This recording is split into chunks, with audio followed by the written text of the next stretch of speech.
stick in the cover. I mean, she looks gorgeous. And walking is probably the easiest thing all of us can do. And you can really lose weight walking? Well, there's a couple myths out there. People think you can and you can't, and we're going to break all those myths today and show you how to burn fat easily in just 26 minutes. All right, first thing, so you need to have the proper gear, and it all starts with a good pair of shoes. It all starts with the shoe, and the most important shoes that you can get are ones that are comfortable. There's a little trick I like to do. You want to be able to know, like, when you're picking a shoe, that there's a nice flexible there is in the front. You want to make sure the toe up in the front that has wiggle room, and you want to be able to rock in the sense of being able to feel cushion in the front and roll through with the padding on the back.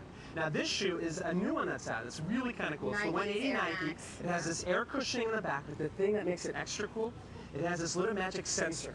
Now check this out. This little sensor, they did this with Apple. It drops in on this shoe in the middle here. So it drops in right here.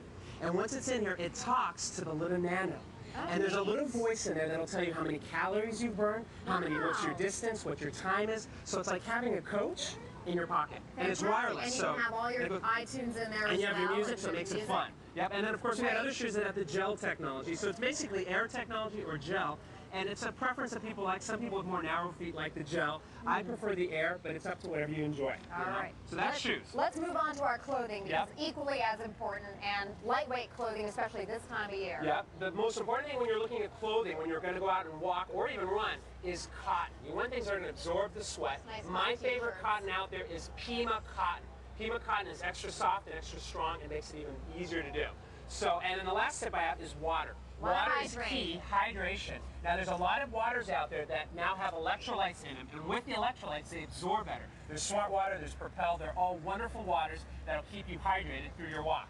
Now we've got some walkers, let me show you some techniques. And you talk about a specific plan. You say it takes 26 minutes. First, you got to start with the warm-up. Yeah, well, so check this out. We've got our walkers over there. You want to start with a 3-minute warm-up. And they're right now, imagine this, there's a scale of 0 to 10. I think we've got something on the screen to show you what I call self-walk test. This self-walk test basically, 0 is you're standing still like you and I are here. All right. 10, you're at a full tilt run. There it is. Your goal is to stay at a 4, about a 3 to a 4 to warm up. And then once you're warmed up, you power up, ladies and gentlemen. If they're talking too much to each other, and they're starting to get out of breath, well, then you go when you power up, and you can kind of see how our walker's just powered up. That takes you to 7 to an 8.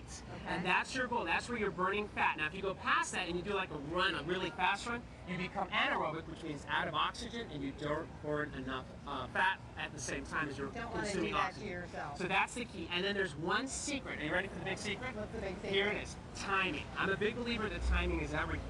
So the best time to burn the most amount of fat, and this is in the article, is the morning. There's research out here. And not to eat beforehand, well, right? What happens is that there's an insulin factor. And obviously if you're running a marathon, which I know you're doing soon, you don't want to listen to this advice. This is for walking and fat burning. And when you're doing endurance training, that's a different thing. Obviously you want to have a lot of carb loading and all that kind of thing. But when you're trying to burn fat, you want to minimize eating before you do your workout. Ideally do it on an empty stomach, and then you burn more fat than you would if you had carbs beforehand. All right. It's a great little tip that will burn more fat. Thank you to all our volunteers. Jorge, thank you again so much. My pleasure. Get people out there walking right now. My pleasure. Jorge Cruz, thanks. And still to come right here on Today, how to live the good life Italian style. But first, these messages.